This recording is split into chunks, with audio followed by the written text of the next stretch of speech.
1996 ഒരു പകൽ circle inspector John തന്റെ ഭാര്യയുമായി കൊത്തയിൽ ചാർജ് എടുക്കാൻ വരികയാണ്. കൊത്തയിലെത്തി കാളിക്കുട്ടി ചേച്ചിയുടെ കടയിൽ നിന്നും ഒരു ചായ പറഞ്ഞ ശേഷം അവിടുത്തെ ഗുണ്ടകളെ പറ്റി ചോദിക്കും. കണ്ണൻബായി എന്ന് പേരുള്ള ഒരാളെ കുറിച്ച് കേട്ടിട്ടുണ്ടോ എന്ന് ചോദിക്കുമ്പോൾ അറിയില്ല എന്ന് കാളിക്കുട്ടി ചേച്ചി പറയും. അങ്ങനെ അന്ന് രാത്രി തന്റെ ക്വാർട്ടേഴ്സിലെത്തി സർക്കിൾ ഇൻസ്പെക്ടർ TV കണ്ടുകൊണ്ടിരിക്കുമ്പോൾ താര അങ്ങോട്ടേക്ക് വരും. കൊത്തയിലെ യുവതലമുറയെല്ലാം കള്ളനും കഞ്ചാവിനും അടിമയാണെന്നും അതിനെല്ലാം പിന്നിൽ കണ്ണൻ എന്ന പേരുള്ള കണ്ണൻബായി ആണെന്ന് പറയും. അങ്ങനെ സർക്കിൾ ഇൻസ്പെക്ടർ പറഞ്ഞതനുസരിച്ച് SI ടോണി നാട്ടിലെ ഗുണ്ടകളുടെ എല്ലാം ഒപ്പം മേടിച്ചുകൊണ്ട് അങ്ങോട്ടേക്ക് വരും. അങ്ങനെ നാട്ടിലെ ഓരോ ഗുണ്ടകളുടെയും പേരും ഡീറ്റെയിൽസും നോക്കുമ്പോൾ കണ്ണൻബായിയുടെയും അയാളുടെ ഗാങ്ങും ഒപ്പിട്ടിട്ടില്ല എന്ന് കാണും. ഇവരുടെ ഒപ്പ് എവിടെയെന്ന് ചോദിക്കുമ്പോൾ അങ്ങോട്ടേക്ക് ചെന്ന് ഇടാറാണ് പതിവ്. അവർ വളരെ പ്രശ്നക്കാരാണ്. ഇതിനു മുമ്പുണ്ടായിരുന്ന സർക്കിളിനെയും അവരിവിടെ നിന്ന് അടിച്ചോട്ടിച്ചതാണെന്ന് പറയും. ഇത്രയ്ക്കും ടെററാണ് അവന്മാർ, എങ്കിൽ അവന്മാരെ ഒന്ന് ഒതുക്കണമെന്നും പറഞ്ഞ് സർക്കിൾ അവന്മാരുടെ ഏരിയയിലേക്ക് പോകും. അങ്ങനെ സർക്കിൾ കണ്ണൻബായിയുടെ അടുത്തേക്ക് എത്തുമ്പോൾ കണ്ണൻ ഒരു കോള് വരും. കണ്ണന്റെ അളിയൻ ജിനു വിളിച്ച ശേഷം പറയും, എനിക്ക് ഋതുവിനെ ഇഷ്ടമാണ്, എനിക്ക് അവളെ കല്യാണം കഴിക്കണം, അളിയൻ അതിന് ഹെൽപ്പ് ചെയ്യണമെന്ന്, അത് പിന്നെ സംസാരിക്കാമെന്ന് പറഞ്ഞ് കണ്ണൻബായി സർക്കിളിനെ സ്വീകരിച്ചിരുത്തും. അപ്പോഴേക്കും കണ്ണന്റെ ഗ്യാങ് ആയ KT അങ്ങോട്ടേക്ക് വരും. നിനക്കൊക്കെ എന്താണ് അവിടെ വന്ന് ഒപ്പിട്ടാലെന്ന് ചോദിക്കുമ്പോൾ സാറ് ഈ സമ്മാനമെന്ന് നോക്കെന്നും പറഞ്ഞ് ഒരു ബോക്സ് എടുത്ത് വെച്ചിട്ട് പോകും. അപ്പോൾ വീണ്ടും കണ്ണന്റെ അളിയനായ ജിനു വിളിച്ചു പറയും, എനിക്ക് ഋതുവിനെ കല്യാണം കഴിക്കണമെന്ന്. എന്നാൽ അത് നടക്കില്ല, അവൾ രാജുവിന്റെ പെങ്ങളാണ്, അത് വലിയ പ്രശ്നമാകുമെന്ന് പറയും. എന്നിട്ട് കണ്ണൻ വീണ്ടും SIയുടെ അടുത്ത് വരുമ്പോൾ SI കണ്ണനോട് ഷൗട്ട് ചെയ്ത് ഗണ്ണെടുത്ത് കണ്ണന് നേരെ ചൂണ്ടും. അപ്പോഴേക്കും കണ്ണന്റെ ആളുകൾ SIയെ പിടിച്ച് ടേബിളിലേക്ക് ചേർത്ത ശേഷം പറയും, എന്റെ ഭാര്യ പ്രഗ്നന്റ് അല്ലേ, രണ്ടിനെയും ഞാൻ കൊന്നു കളയുമെന്ന് പറഞ്ഞ് SIയെ പേടിപ്പിക്കും. എന്നിട്ട് SIയെ കളിയാക്കിക്കൊണ്ട് ഒരു കണ്ണാടി എടുത്ത് അയാളുടെ മുഖത്ത് വെച്ച് കൊടുക്കും. അങ്ങനെ ചാർജ് എടുത്ത ദിവസം തന്നെ തനിക്ക് പറ്റിയ ഇൻസൾട്ട് ഓർത്ത് സർക്കിൾ ഇൻസ്പെക്ടർ ബാറിലിരുന്ന് മദ്യം കഴിച്ചുകൊണ്ടിരിക്കുകയാണ്. അപ്പോഴേക്കും SI ടോണി അങ്ങോട്ടേക്ക് വന്ന് സർക്കിളിനെയും കൂട്ടി കാളിക്കുട്ടി അമ്മയുടെ കടയിലേക്ക് വന്ന ശേഷം പറയും, ഇവരാണ് കണ്ണന്റെ അമ്മ, അവന്റെ വൈഫിന് ഇഷ്ടമില്ലാത്തത് കൊണ്ട് ഇവരെയും അവൻ അടിച്ചു കളഞ്ഞു. എന്നിട്ട് പറയും, സാർ അവന്റെ ഒരു കണ്ണ് ശ്രദ്ധിച്ചോ, അത് കൊത്തയുടെ കിങ്ങായ രാജ് ഇവിടെ നിന്ന് പോകുന്നതിന് മുൻപ് അവന് കൊടുത്ത സമ്മാനമാണ്. ഇതേ സമയം കണ്ണൻ തന്റെ വീട്ടിന്റെ ബാൽക്കണിയിൽ നിന്ന് മദ്യം കഴിച്ചുകൊണ്ടിരിക്കുമ്പോൾ അവന്റെ വൈഫ് അങ്ങോട്ടേക്ക് വന്ന് ചോദിക്കും, ആ സർക്കിളിനെ പഞ്ഞിക്കിട്ടതിന്റെ സന്തോഷത്തിൽ മദ്യപിക്കുന്നതാണോ എന്ന് ചോദിക്കും. കണ്ണന് തന്റെ ഭാര്യയെ ഭയങ്കര ഇഷ്ടമാണ്. അപ്പോഴേക്കും വൈഫിന്റെ ബ്രദറായ ജിനു അങ്ങോട്ടേക്ക് വരും. അപ്പോൾ കണ്ണന്റെ വൈഫ് അവനോട് പറയും, ജിനുവിന് ഋതുവിനെ ഇഷ്ടമാണ്, ആ കല്യാണം നിങ്ങൾ നടത്തി കൊടുക്കണം. എന്നാൽ അവൾ കണ്ണന്റെ സിസ്റ്റർ ആണെന്ന് പറയുമ്പോൾ നിങ്ങൾക്ക് ഇപ്പോഴും ആ രാജുവിനെ പേടിയാണോ എന്ന് ചോദിച്ച് അവൾ ദേഷ്യത്തോടെ അകത്തേക്ക് പോകും. ഇതേ സമയം ടോണി സർക്കിളിനോട് പറയും, രാജുവിന്റെ അച്ഛൻ ഒരു ഗുണ്ടയായിരുന്നു, പക്ഷെ മോള് ജനിച്ചതോടുകൂടി അയാളെല്ലാം ഉപേക്ഷിച്ചു. പക്ഷെ രാജു ആകട്ടെ തന്റെ അച്ഛനെ പോലെ ഒരു ഗുണ്ടയാവാനാണ് ആഗ്രഹിച്ചത്. ഞാനും ഈ കണ്ണനെയും എല്ലാവരും രാജുവിന്റെ ഫ്രണ്ട്സ് ആയിരുന്നു എന്ന് പറഞ്ഞു കണ്ണന്റെ അച്ഛനെയും സിസ്റ്ററിനെയും ടോണി സർക്കിളിന് കാണിച്ചു കൊടുക്കും. അവിടെ നിന്ന് ഫ്ലാഷ് ബാക്കിലേക്ക് പോയാൽ 1986 ഒരു രാത്രി രാജുവിന്റെ ലവറായ താര കൊത്തയിൽ ഡ്രഗ്സ് വിൽക്കുന്ന ഒരു സ്ഥലത്തേക്ക് വന്നു. ഇവിടത്തെ കുട്ടികൾക്ക് മയക്കുമരുന്ന് കൊടുക്കും അല്ലേടാ എന്ന് പറഞ്ഞ് ഒരുത്തന്റെ ചെകിടത്തടിക്കും. അവൻ ഉടനെ തന്നെ താരയുടെ ചെകിടത്തും തിരിച്ചടിക്കും. താരയെ അടിച്ചു എന്ന വാർത്ത കേട്ട ഉടനെ തന്നെ രാജു ആ ഡ്രഗ്സ് വിൽക്കുന്നവന്റെ അടുത്തേക്ക് ചെല്ലും. അവൻ രാജുവിനോട് പറയും, ഞാൻ ഗാന്ധിഗ്രാമത്തിലെ രഞ്ജിത് ബായിയുടെ ബന്ധുവാണ്, എന്നെ തൊട്ടാൽ നീ വിവരമറിയുമെന്ന്. ഇതേ സമയം രാജുവിന്റെ ഫ്രണ്ട്സായ കണ്ണനും ടോമിയും എല്ലാവരും കാറിൽ വെയിറ്റ് ചെയ്യുന്ന സമയത്ത് രാജു ആ ഡ്രഗ് ഡീലറെ കൊന്ന് താഴേക്ക് എടുത്തെറിയും. അടുത്ത ദിവസം ആ കൊല്ലപ്പെട്ടവന്റെ ബോഡി ഗാന്ധിഗ്രാമത്തിലേക്ക് കൊണ്ടുവരും. ഗാന്ധിഗ്രാമത്തിലെ കിങ് ആയ രഞ്ജിത് ബായി കൊത്തയിലെ രാജുവിനെ ഇനി ഇങ്ങനെ വിട്ടാൽ പറ്റില്ല എന്ന് പറയും. അപ്പോഴേക്കും രാജു രഞ്ജിത്തിനെ വിളിച്ച ശേഷം പറയും, നീ എന്താടാ എന്നെ കൊല്ലുമെന്നൊക്കെ പറയുന്ന കേട്ടു. അപ്പോൾ രഞ്ജിത് ബായി പറയും, നിന്റെ അച്ഛനെ ഓർത്താണ് നിന്നെ ഞാൻ ഒന്നും ചെയ്യാത്തതെന്ന് പറയും. അതിനുശേഷം പുറത്തേക്ക് വന്ന് തന്റെ ഗ്യാങ്ങിനോട് പറയും, രാജുവിനെ ഇങ്ങനെ വിട്ടാൽ പോരാ, അവനെ ഒരു പാഠം പഠിപ്പിക്കണമെന്ന്. അപ്പോഴേക്കും രാജു അങ്ങോട്ടേക്ക് വരും. രാജുവിനെ കണ്ട രഞ്ജിത്തിന് ചെറുതായ ഒരു പേടിയൊക്കെ തോന്നും. അങ്ങനെ രാജു രഞ്ജിത്തിന്റെ അടുത്ത് വന്ന് പറയും, നിന്നോട് ഞാൻ പറഞ്ഞതല്ലേ കൊത്തയിൽ ബിസിനസ് നടത്തരുത് എന്ന്, നിന്റെ ഡ്രഗ്സുമായി ഇനി അങ്ങോട്ടേക്ക് വന്നാൽ എല്ലാത്തിനെയും ഞാൻ കൊന്നുകളയും എന്ന് പറഞ്ഞ് രാജു അവിടെ നിന്ന് പോകും. രാജുവിന് ഈ ലോകത്തെ ഏറ്റവും പ്രിയപ്പെട്ടത് കണ്ണൻ കഴിഞ്ഞാൽ തന്റെ കാമുകി താര. അങ്ങനെ ഒരു ദിവസം താരയുമായി ക്യാൻഡിൽ ലൈറ്റ് ഡിന്നറൊക്കെ കഴിഞ്ഞ് അവളെ വീട്ടിൽ കൊണ്ടാക്കും. പാവം അവളുടെ അച്ഛൻ രാജുവിനോടുള്ള പേടി കാരണം ഒന്നും മിണ്ടാതെ നിൽക്കും. അത് കഴിഞ്ഞ അടുത്ത ദിവസം കൊത്തയിൽ ഫുട്ബോൾ ടൂർണമെന്റ് നടക്കുകയാണ്. രാജു ആണ് അവരുടെ ടീമിന്റെ മെയിൻ സ്ട്രൈക്കർ. അങ്ങനെ ഫുട്ബോൾ മാച്ചിൽ രാജു ഗോൾ അടിച്ചു എന്ന് കാണുമ്പോൾ അവന്റെ അനിയത്തി ഋതു ഓടി തന്റെ ചേട്ടന്റെ അടുത്തേക്ക് വരും. അങ്ങനെ അവൾക്ക് വലിയ സന്തോഷമാകും. അപ്പോഴേക്കും രാജുവിന്റെ അമ്മ, ഈ തെമ്മാടിയോടാണോ നീ കൂട്ടുകൂടുന്നതെന്നും പറഞ്ഞ് കുഞ്ഞിനെയും വിളിച്ചുകൊണ്ട് പോകും. ഇതേസമയം മാച്ച് കണ്ടുകൊണ്ടിരുന്ന താരയുടെ അടുത്തേക്ക് അവളുടെ മുംബൈയിൽ ഉണ്ടായിരുന്ന ഫ്രണ്ട് അങ്ങോട്ടേക്ക് വരും. അവർ രണ്ടുപേരും അവളുടെ ലൈബ്രറിയിലേക്ക് പോകും. ഇവിടെ എത്തിയ ശേഷം അവൻ താരയോട് പറയും, നീ മുംബൈയിലേക്ക് വാ, നിന്നെയും അച്ഛനെയും ഞാൻ നോക്കിക്കൊള്ളാം, എനിക്ക് നിന്നെ ഇഷ്ടമാണ് എന്ന്. അങ്ങനെ അവർ രണ്ടുപേരും സംസാരിച്ചു കൊണ്ടിരിക്കുന്ന സമയത്ത് രാജു അങ്ങോട്ടേക്ക് വരും. അവൾ അവനെ അവിടെ ഒളിപ്പിക്കും. അതിനുശേഷം രാജു താരയുടെ അടുത്ത് വന്ന് അവളെ കിസ് ചെയ്യാനായി ഒരുങ്ങുമ്പോൾ അവളുടെ ഫ്രണ്ട് അവിടെ ഉണ്ടായിരുന്ന ബുക്ക് താഴേക്ക് തള്ളിയിടും. എന്നിട്ട് രാജുവിനെ തുറിച്ചു നോക്കും. രാജു ദേഷ്യത്തോടെ അവന്റെ അടുത്തേക്ക് ചെന്ന്, നീ എന്തിനാടാ എന്നെ തുറച്ചു നോക്കുന്നതെന്ന് പറയും. അപ്പോഴേക്കും താര അങ്ങോട്ടേക്ക് ചെന്ന് അവനെ അവിടെ നിന്ന് പറഞ്ഞയക്കും. എന്നിട്ട് താര രാജുവിനോട് പറയും, അത് ബുക്ക് എടുക്കാൻ വന്ന എന്റെ കസ്റ്റമറാണ്, നീ അങ്ങനെ അയാളോട് പെരുമാറാൻ പാടില്ലായിരുന്നു എന്ന് രാജുവിനോട് പറയും. അങ്ങനെ അടുത്ത ദിവസം രാജുവും കണ്ണനും ഫ്രണ്ട്സും എല്ലാവരും കൂടി മദ്യപിച്ചുകൊണ്ടിരിക്കുമ്പോൾ കണ്ണൻ രാജുവിനോട് പറയും, നമുക്ക് കഞ്ചാവ് ബിസിനസ് തുടങ്ങിയാലോ, അത് നല്ല ലാഭം കിട്ടുന്ന ബിസിനസ് ആണ് എന്ന്. എന്നാൽ അത് വേണ്ട, താരയ്ക്ക് കഞ്ചാവ് ബിസിനസ് ചെയ്യുന്നതൊന്നും ഇഷ്ടമല്ല, അവൾക്ക് ഇഷ്ടമല്ലാത്തതൊന്നും നമുക്ക് ചെയ്യണ്ട എന്ന് പറയും. അടുത്ത ദിവസം രാജുവിന്റെ അനിയത്തി ഋതുവിന്റെ ബർത്ത്ഡേ ആണ്. അങ്ങനെ ബർത്ത്ഡേ അവരെല്ലാവരും കൂടി ആഘോഷിച്ചുകൊണ്ടിരിക്കുമ്പോൾ പെട്ടെന്ന് രാജുവിന് ഒരു ഫോൺ കോൾ വരും. രാജു കണ്ണനോട് പറയും, ഞാൻ ഇപ്പോൾ വരാം, നീ ഋതുവിനെ നോക്കിക്കൊള്ളാൻ. കുറച്ച് കഴിയുമ്പോഴേക്കും തന്റെ മകളെ കാണാതെ രാജുവിന്റെ അമ്മ അങ്ങോട്ടേക്ക് വരും. ഋതുവിനെ വഴക്ക് പറഞ്ഞ് നീ എന്തിനാ ഇങ്ങോട്ട് വന്നതെന്ന് പറഞ്ഞ് അവളെ അടിക്കാൻ തുടങ്ങും. ഋതുവിനെ അടിക്കുന്നത് കണ്ട കണ്ണൻ രാജുവിന്റെ അമ്മയുടെ കയ്യിൽ കയറി പിടിക്കും. അപ്പോഴേക്കും രാജുവിന്റെ അച്ഛൻ അങ്ങോട്ടേക്ക് വന്ന് കണ്ണനെ അടിക്കും. കണ്ണൻ രാജുവിന്റെ അച്ഛനെ കുത്താനായി കത്തി എടുക്കുമ്പോൾ രാജുവിന്റെ അച്ഛൻ ആ കത്തി പിടിച്ചു വാങ്ങി കണ്ണന്റെ തോളിൽ കുത്തും. കണ്ണനെ അച്ഛൻ കുത്തിയതറിഞ്ഞ് രാജു തന്റെ വീട്ടിലേക്ക് വന്ന് പ്രശ്നമുണ്ടാക്കും. അപ്പോഴേക്കും രാജുവിന്റെ അച്ഛൻ അങ്ങോട്ടേക്ക് വരും. എന്നിട്ട് രാജുവിനെ അടിച്ച് തറയിലിട്ട് കൊങ്ങാക്കി കയറി പിടിക്കും. അപ്പോഴേക്കും രാജുവിന്റെ അമ്മ അങ്ങോട്ടേക്ക് വന്ന് രാജുവിനെ വീട്ടിൽ നിന്ന് ഇറക്കി വിടും. വീട്ടിൽ നിന്ന് രാജു നേരെ എത്തുന്നത് കണ്ണന്റെ അടുത്തേക്കാണ്. കണ്ണന്റെ അടുത്തെത്തിയ ശേഷം പറയും, നീ അല്ലാതെ ആരെങ്കിലും അയാളോട് അടികൂടാൻ പോകുമോ? എന്നിട്ട് കണ്ണന്റെ അടുത്ത് വന്നിരുന്ന് നിനക്ക് എന്തെങ്കിലും പറ്റിയോടാ എന്ന് പറഞ്ഞ് ചേർത്ത് പിടിച്ച ശേഷം അവന് കഞ്ഞി വാരി കൊടുക്കും. അടുത്ത ദിവസം രാജുവും ഫ്രണ്ട്സും ക്ലബ്ബിൽ നിൽക്കുമ്പോൾ ആ രഞ്ജിത്തിന്റെ ഗ്രൂപ്പിലുള്ള ഒരുത്തൻ അങ്ങോട്ടേക്ക് വന്ന് ഒരു ബോൾ എടുത്തെറിയും. രാജു ആ ബോൾ അഴിച്ചു നോക്കുമ്പോൾ ലൈബ്രറിയിൽ വെച്ച് കണ്ടവനും കൂടി ബീച്ചിലിരിക്കുന്ന കുറെ ഫോട്ടോസ് ആണ്.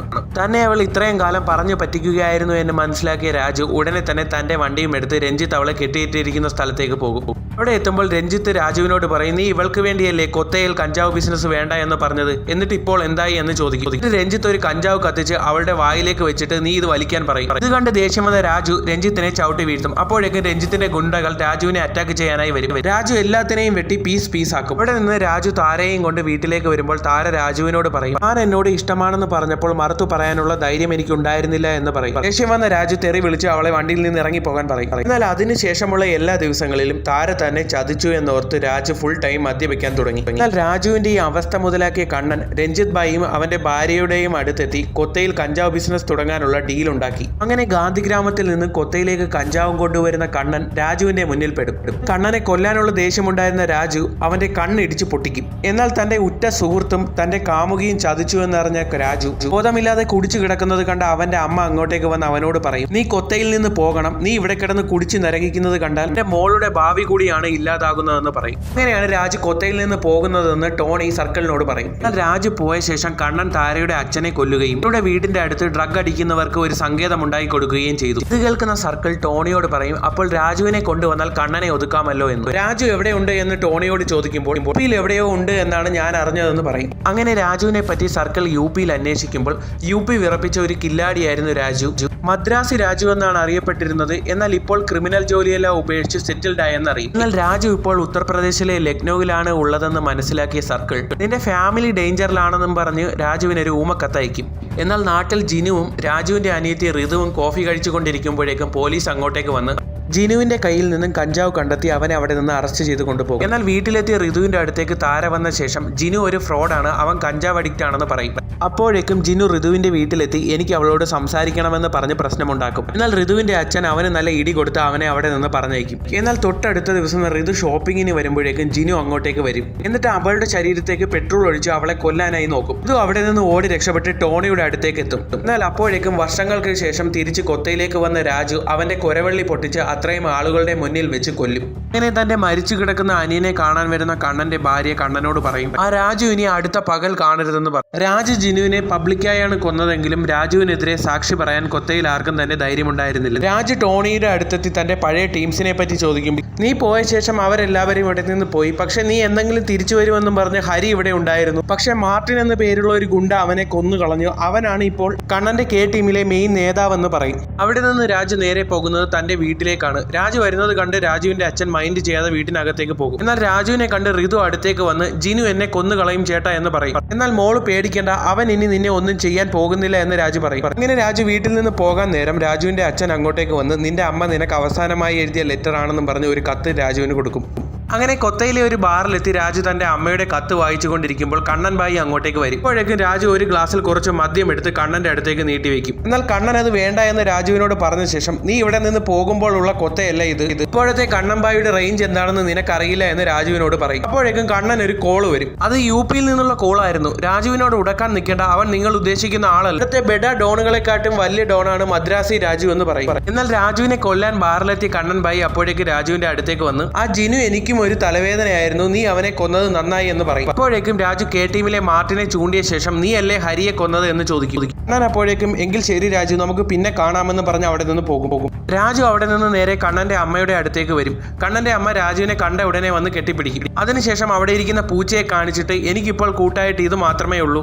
കണ്ണന്റെ ഭാര്യയ്ക്ക് ഇഷ്ടമല്ലാത്തത് കൊണ്ട് അവൻ എന്നെ വീട്ടിൽ നിന്ന് അടിച്ചിറക്കി എന്ന് രാജുവിനോട് പറയും. അപ്പോഴേക്കും ജിനുവിനെ കൊന്ന വൈരാഗ്യം തീർക്കാനായി ജിനുവിന്റെ കഞ്ചാവ് ടീംസ് അങ്ങോട്ടേക്ക് വരും. രാജു എല്ലാത്തിനെയും പറക്കിയിട്ട് അടിക്കും. അതിനുശേഷം താരയുടെ വീട്ടിന്റെ അടുത്തുണ്ടായിരുന്ന അവന്മാരുടെ സങ്കേതവും രാജു പോയി കത്തിക്കും. ഇതേ സമയം കണ്ണന്റെ വൈഫ് ദൂരെ ഒരു ഹോട്ടൽ കാണിച്ച ശേഷം, നിനക്ക് ആ ഹോട്ടൽ ഓർമ്മയുണ്ടോ എന്ന് കണ്ണനോട് ചോദിക്കും. അപ്പോൾ കണ്ണൻ പറയും, എനിക്കത് എങ്ങനെ മറക്കാൻ പറ്റും, നിന്റെ ഭർത്താവ് രഞ്ജിത്തിനെ കൊന്നിട്ട് ഞാൻ നിന്നെ സ്വന്തമാക്കിയ സ്ഥലമല്ലേ അതെന്ന് പറയും. അപ്പോൾ അവൾ ദേഷ്യത്തിൽ കണ്ണനോട് പറയും, അന്ന് നിന്റെ കണ്ണിൽ ഒരു ഫയർ ഉണ്ടായിരുന്നു, എന്നാൽ ഇന്ന് നിനക്ക് രാജുവിനെ പേടിയാണ്, ഇനി നീ അവനെ കൊന്നിട്ട് എന്റെ ശരീരത്തിൽ തൊട്ടാൽ മതി എന്ന് പറയും. എന്നാൽ അടുത്ത ദിവസം കണ്ണൻ രാജുവിന്റെ അടുത്ത് വന്ന്, നിനക്ക് ഓർമ്മയുണ്ടോ നമ്മൾ ഈ ഗ്രൗണ്ടിൽ കളിച്ചതൊക്കെ എന്ന് പറഞ്ഞ് ആ ഗ്രൗണ്ടിൽ കളിക്കാനായി രാജുവിനെ വിളിക്കും. അതിനുശേഷം അവരൊരു ഹോട്ടലിൽ റൂം എടുത്ത ശേഷം പഴയതുപോലെ കൂടും. അപ്പോഴേക്കും രാജു കണ്ണനോട് പറയും, നീ പേടിക്കണ്ട, ഞാനിവിടെ കുറച്ച് ദിവസമേ ഉണ്ടാകുള്ളൂ, ഞാൻ ഹിമാചലിൽ ഒരു ആപ്പിൾ തോട്ടം വാങ്ങി, ഞാൻ ഉടനെ തന്നെ അങ്ങോട്ട് പോകുമെന്ന് പറയും. അപ്പോഴേക്കും കണ്ണൻ, ശരിയടാ, ഞാനെങ്കിൽ വീട്ടിലേക്ക് പോകണു എന്നും പറഞ്ഞ് അവിടെ നിന്ന് ഇറങ്ങും. എന്നാൽ അത് കണ്ണന്റെ ഒരു ചതിയായിരുന്നു. സൂട്ട്കേസ് രാജു എന്ന് പേരുള്ള ഒരു ഗുണ്ടയ്ക്ക് രാജുവിനെ കൊല്ലാനായി കണ്ണൻ കൊട്ടേഷൻ കൊടുക്കും. അവിടെ നിന്ന് തന്റെ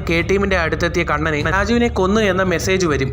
അങ്ങനെ രാജുവിന്റെ ബോഡി കാണാനായി അവരെല്ലാവരും അവിടെ ചെന്ന് ആ സൂട്ട് കേസ് ഓപ്പൺ ആക്കി നോക്കുമ്പോൾ സൂട്ട് കേസിൽ ഉണ്ടായിരുന്നത് സൂട്ട് കേസ് രാജുവിന്റെ തലയായിരുന്നു. അപ്പോഴേക്കും രാജു കണ്ണനെ വിളിച്ച ശേഷം പറയും, ഒളിഞ്ഞിരുന്ന് മുട്ടാതെ നേർക്ക് വാ, ഞാൻ കൊത്തയിലുണ്ട് എന്ന് പറയും. അങ്ങനെ കണ്ണനും ടീമും കൊത്തയിലേക്ക് വരുമ്പോൾ അവരെ കാത്ത് രാജു അവിടെ നിൽപ്പുണ്ടായിരുന്നു. ഉടനെ തന്നെ കണ്ണന്റെ ടീമിലെ ഗുണ്ടകൾ രാജുവിനെ അറ്റാക്ക് ചെയ്യാനായി അടുത്തേക്ക് ചെന്നു. രാജു എല്ലാത്തിനെയും ഇടിച്ച് സെറ്റാക്കി. അവസാനം ടീമിന്റെ മെയിൻ ഗുണ്ടയായ മാർട്ടിൻ കണ്ണനെ കുത്താനായി കത്തിയെടുത്തപ്പോൾ ആ കത്തി വാങ്ങി രാജു അവന്റെ നെഞ്ചത്തേക്ക് കുത്തിയിറക്കും. ഇത് കണ്ട് കണ്ണൻ പേടിച്ച് നിൽക്കും. അപ്പോഴേക്കും നാട്ടുകാരെല്ലാം കൊത്തയിലെ പഴയ കിങ്ങായ രാജുവിന്റെ അടുത്തേക്ക് ഓടി വരും. അങ്ങനെ രാജുവിന്റെ അനിയത്തിയുടെ ബർത്ത്ഡേ ഫംഗ്ഷൻ നടക്കുകയാണ്. രാജു അത് വലിയ രീതിയിൽ ആഘോഷിക്കാൻ തീരുമാനിച്ചു. അങ്ങനെ രാജു തന്റെ അച്ഛന്റെ മുറിയിലേക്ക് ചെല്ലുമ്പോൾ രാജുവിന്റെ അച്ഛൻ അവനോട് ചോദിക്കും, ഇനി എന്താണ് നിന്റെ പ്ലാൻ എന്ന്. ഞാൻ ഹിമാചൽ പ്രദേശിൽ ഒരു ആപ്പിൾ തോട്ടം വാങ്ങിച്ചിട്ടുണ്ട്, അവിടെ കൂടാനാണ് പരിപാടി എന്ന് പറയും. താര ഇപ്പോഴും കല്യാണം കഴിച്ചിട്ടില്ല, നീ പോകുമ്പോൾ അവളെയും കൂടി കൂട്ടണമെന്ന് രാജുവിന്റെ അച്ഛൻ പറയും. അങ്ങനെ വർഷങ്ങൾക്ക് ശേഷം തന്റെ കാമുകിയെ കാണാനായി രാജു അവളുടെ വീട്ടിലേക്ക് വരും. എന്നിട്ട് താരയോട് പറയും, നാളെ ഋതുവിന്റെ ബർത്ത്ഡേ ആണ്, നീ തീർച്ചയായും വരണമെന്ന്. താരയ്ക്ക് അത് കേൾക്കുമ്പോൾ വളരെ വലിയ സന്തോഷമാക്കും. എന്നാൽ അപ്പോഴേക്കും താരയുടെ പിന്നിൽ നിന്ന് കണ്ണൻ അവളെ കുത്തി വീഴ്ത്തും. രാജു അവിടെ നിന്ന് താരയും എടുത്തുകൊണ്ട് ഹോസ്പിറ്റലിലേക്ക് പോകും. ഹോസ്പിറ്റലിൽ എത്തുമ്പോൾ രാജുവിന് ഒരു കോൾ വരും. അങ്ങനെ രാജു കൊത്തയിലെ ഹാർബറിൽ എത്തുമ്പോൾ തന്റെ അച്ഛനായ കൊത്ത രവിയെ കണ്ണന്റെ ആളുകൾ കൊന്ന് കെട്ടിത്തൂക്കിയിരിക്കുകയാണ്. അങ്ങനെ തന്റെ അച്ഛന്റെ കർമ്മങ്ങളെല്ലാം നടന്നുകൊണ്ടിരിക്കുമ്പോൾ കണ്ണന്റെ അമ്മ അങ്ങോട്ടേക്ക് വന്ന്, അവൻ എവിടെയുണ്ടെന്ന് ഞാൻ പറഞ്ഞു തരാം, നീ വൈകിട്ട് വീട്ടിലേക്ക് വന്നാൽ മതി എന്ന് പറയും. അങ്ങനെ രാജു രാത്രി കാളിക്കുട്ടി അമ്മയുടെ വീട്ടിലേക്ക് പോകുമ്പോൾ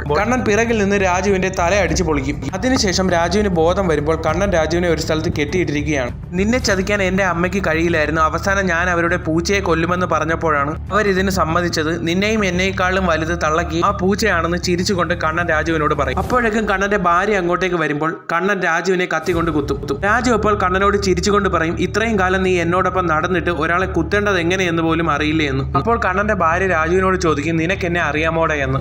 എനിക്ക് നിന്നെയും നിന്റെ അമ്മയെയും അറിയാം, നീ അനിയനാണെന്നും പറഞ്ഞ് ഇവനെ പറ്റിച്ചത് നിന്റെ സ്വന്തം മകനാണെന്നും എനിക്കറിയാം, നിന്റെ അമ്മയുടെ ഭർത്താവിൽ നിനക്ക് 13ാമത്തെ വയസ്സിലുണ്ടായ കുട്ടിയല്ലേ അവനെന്ന് പറയും. ഇത് കേൾക്കുമ്പോൾ അവൾ അവിടെ നിന്ന് ഇറങ്ങിപ്പോകും. ഇത് കേട്ട് ഞെട്ടിയ കണ്ണൻ അവൻ പറഞ്ഞത് സത്യമാണോ എന്നും പറഞ്ഞ് അവളെ പിന്നാലെ പോകുമ്പോൾ അവൾ കാറും എടുത്ത് അവിടെ നിന്ന് പോകും. അപ്പോഴേക്കും സർക്കിൾ ഇൻസ്പെക്ടറും ടോണിയും അവിടേക്ക് എത്തിയിരുന്നു. രാജുവിനെ മര്യാദയ്ക്ക് അഴിച്ചുവിടാൻ പറഞ്ഞ് അവർ അകത്തേക്ക് പോയി നോക്കുമ്പോൾ രാജുവിനെ അവിടെ കാണാനില്ലായിരുന്നു. രാജുവിനെ കാണാതായി കുറച്ച് ദിവസങ്ങൾക്ക് ശേഷം കൊത്തയിലെ ആളുകൾ പറയും, ഇത്രയും കുത്തുകൊണ്ടതല്ലേ, രാജു ഉറപ്പായും മരിച്ചു കാണുമെന്ന്.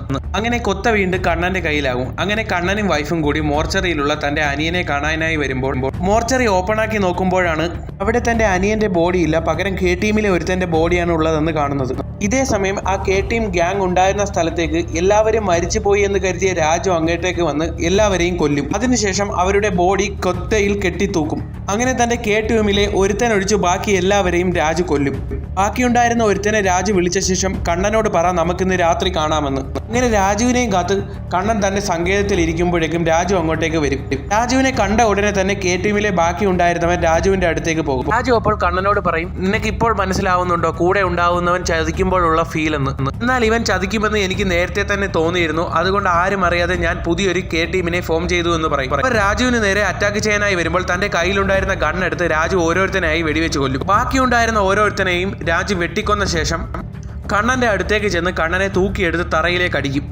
അതിനുശേഷം ഒരു കത്തി എടുത്ത് രാജു കണ്ണന്റെ കാലിൽ കുത്തും. എന്നിട്ട് അതേ കത്തി വാങ്ങി കണ്ണന്റെ കൈയും രാജു വെട്ടും. അപ്പോഴേക്കും പഴയ ഗാന്ധി ഗ്രാമത്തിലെ രഞ്ജിത്തിന്റെ മകൻ തന്നെ അച്ഛനെ കൊന്നതിന്റെ പ്രതികാരം വീട്ടാനായി അങ്ങോട്ടേക്ക് വരും.